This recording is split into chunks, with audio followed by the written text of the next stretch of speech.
노크 소리가 나기 직전에 옆방의 문이 열리는 소리를 들었으므로 나는 노크의 주인공이 옆방 사람이란 걸 쉽게 알 수 있었습니다. 인사라도 하고 지낼까라는 생각으로 문을 열자 인사를 도저히 할 수 없는 환한 얼굴이 문 밖에 서 있었습니다.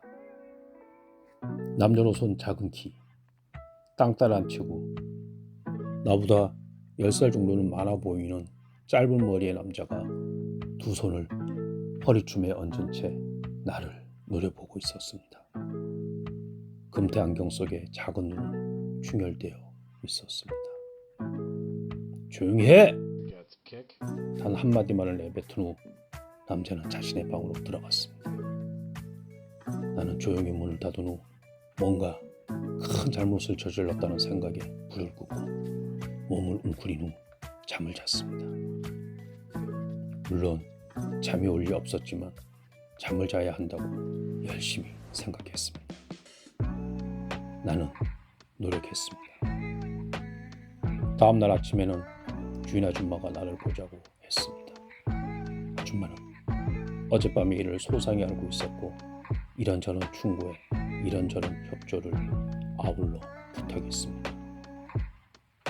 요컨대 문제의 옆방 남자는 이 고시원 최후의 진짜 고시생이었으며 그런 이유로 실내 정숙에 각별히 신경을 써달라는 얘기였습니다.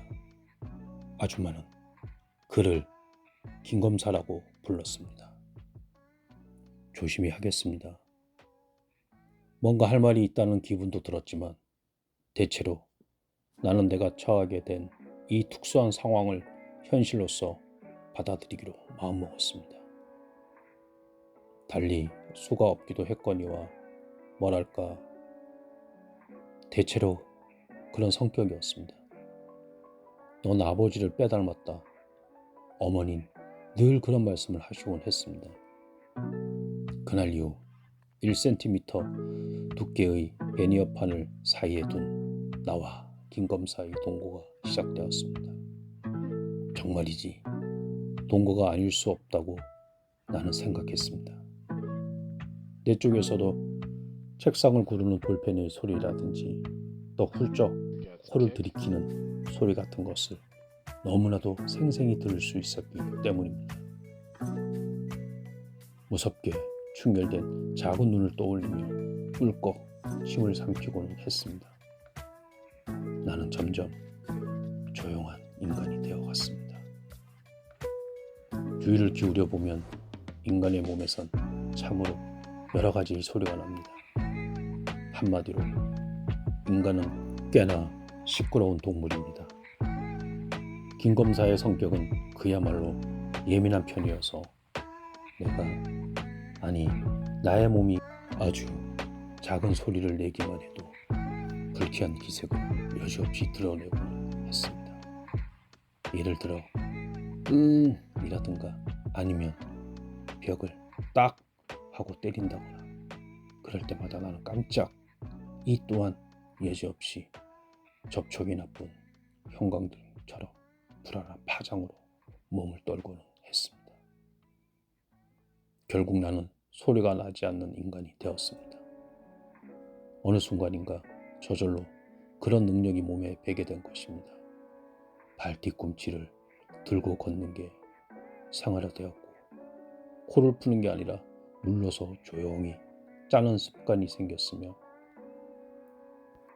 가스를 배출할 땐 옆으로 돌아놓은 다음 손으로 둔부의 한쪽을 힘껏 잡아당겨 거의 소리를 내지 않는 기술을 터득하게 되었습니다.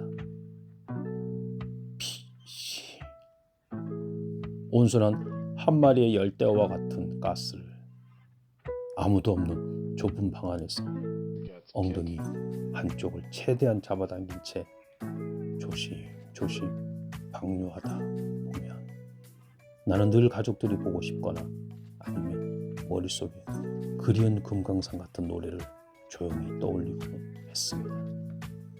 이유는 알 수 없습니다. 하여간에 그 한 달이 가장 힘들고 외로웠던 시기였습니다.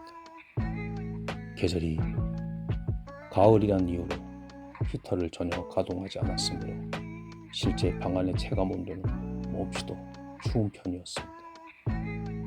그리고 나는 늘 혼자였습니다. 그 좁고 외롭고 정숙하고 정숙해야만 하는 방 안에서 나는 웅크리고 견디고 참고 침묵했고, 그러던 어느 날 인간은 결국 혼자라는 사실과 이 세상은 혼자만 사는 게 아니란 사실을 동시에 뼈저리게 느끼게 되었습니다. 모순 같은 말이지만 지금도 나는 그렇게 믿고 있습니다. 즉, 어쩌면 인간은 혼자서 세상을 사는 게 아니기 때문에 혼자인 게 아닐까. 아무튼 말입니다. 그 한 달이 지나자 나는 그럭저럭 구시원에서의 생활에 나름대로 적응을 해 나가기 시작했습니다. 예를 들어 양치질을 하고 있는데 등 뒤의 화장실에서 우렁찬 소변 소리가 들려도 무감각할 수 있었고, 그 문이 벌컥 열리며 여자가 튀어나와도 놀라지 않게 되었습니다.